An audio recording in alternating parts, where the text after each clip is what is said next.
Good morning, good evening, good night, wherever you are, and welcome to Mini Indie Game Reviews, a place where I'll be reviewing indie games that are quick, sweet, and straight to the point. Today we're going to be looking at the indie game Speed Limit, which was developed by GameChuck and published through Chorus Worldwide.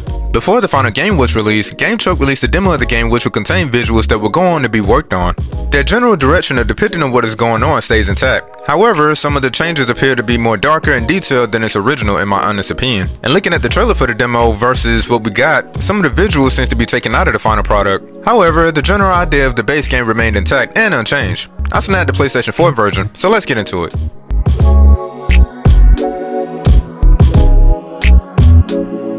Speed Limit is about this guy who is riding a train, and for no reason, when you pick up this gun, all of a sudden the whole entire world is against you. You start shooting anything that moves in an effort to escape seemingly governmental and militaristic oppositions. And that pretty much is the story. Not really deep at all.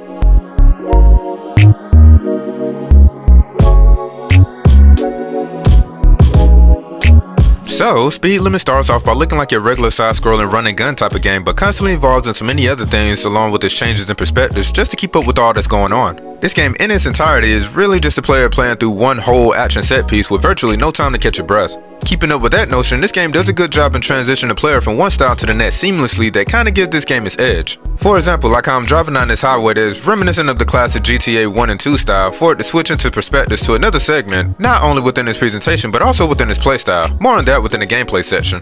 So initially it's obvious to see the pixelated visual art direction Speed Limit is going for. Fundamentally this stays the same throughout the game, but it only serves as a building block while the rest of the game switches everything up around this concept.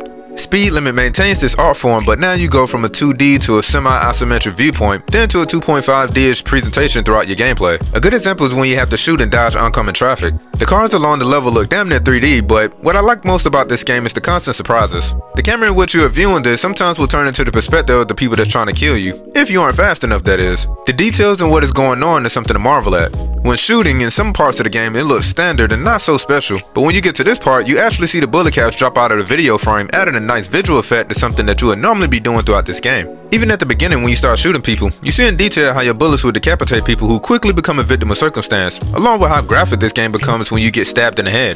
But it doesn't just stop there. When you get on the expressway and crash, you clearly see what becomes of your vehicle and you. But what tops it all off for me is the time when you're flying in this game. Punching forward on your controls makes you feel like you're going at Mach speed. Overall, this game looks amazing, and as I said before, it's like playing through one whole action set piece like in the movies. Not the ones where there are so many chops in it to the point where you have no clue of what's going on, but the ones that show various perspectives within one long shot and keeps going.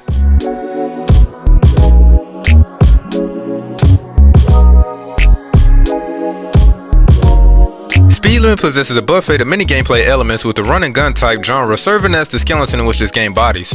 In Speed Limit, you go from being on foot, then into multiple forms of transportation like a car on the highway, and then into a fighter jet.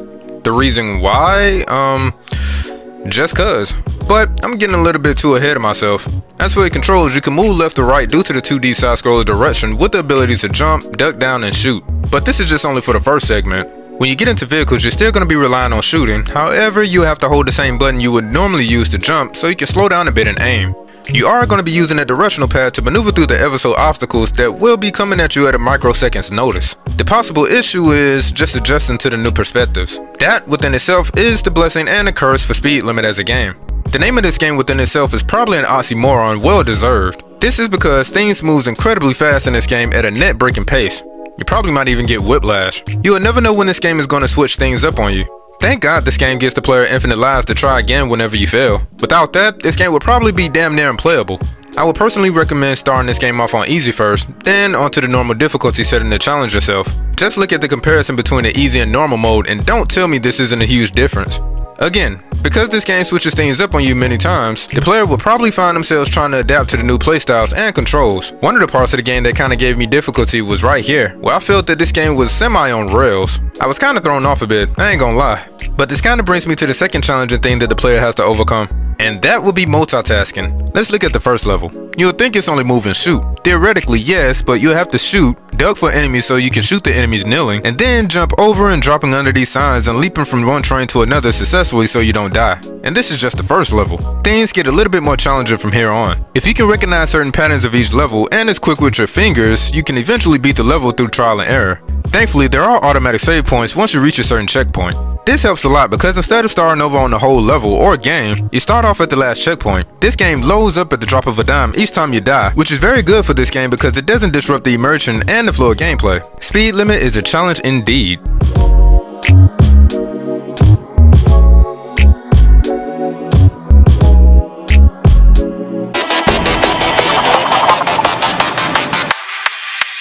The music was done by Matija Malistenic, who according to his Twitter is a music composer and also the person over sound design over there at GameChuck. In Speed Limit, he provides a fast-paced, high blood pressure, anxiety rising type of electronic music that adds even more of an insane feeling to the player. Given what this game is about, it's perfect for such an occasion.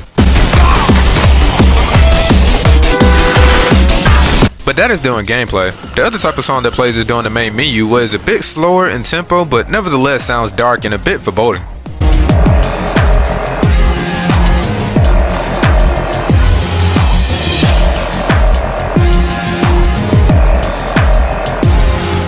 Lastly, it's this beautiful, relaxing, but yet still cheerful little song that plays whenever you hit the pause menu.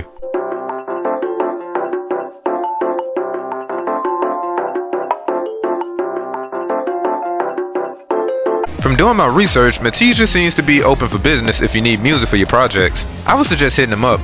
Again, the links will be provided in the description so you can find them and support him. Speaking of doing the sound design,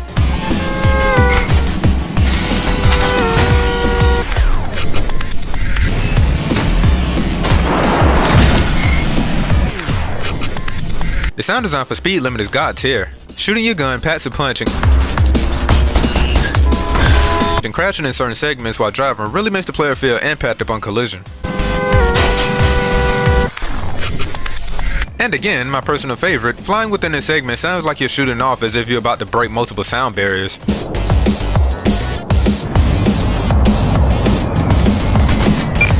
Overall, this game sounds satisfying. That's what you'll expect from a game filled with die-hard-esque action. Just expect to hear a whole lot of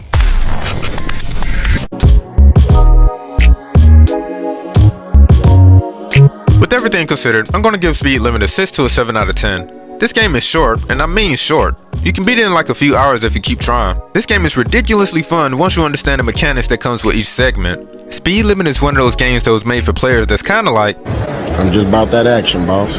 If you want a game that isn't slow, have you doing the same repetitive regurgitated missions a million times, or have hours upon hours drowning the player in exposition, this game is for you. If you just wanted to get to the fun part of a game, this whole entire game is the fun part. Speed Limit is only for $10 and is now available for Steam, Nintendo Switch, Xbox One, and PlayStation 4. If you played this game, let's talk about it.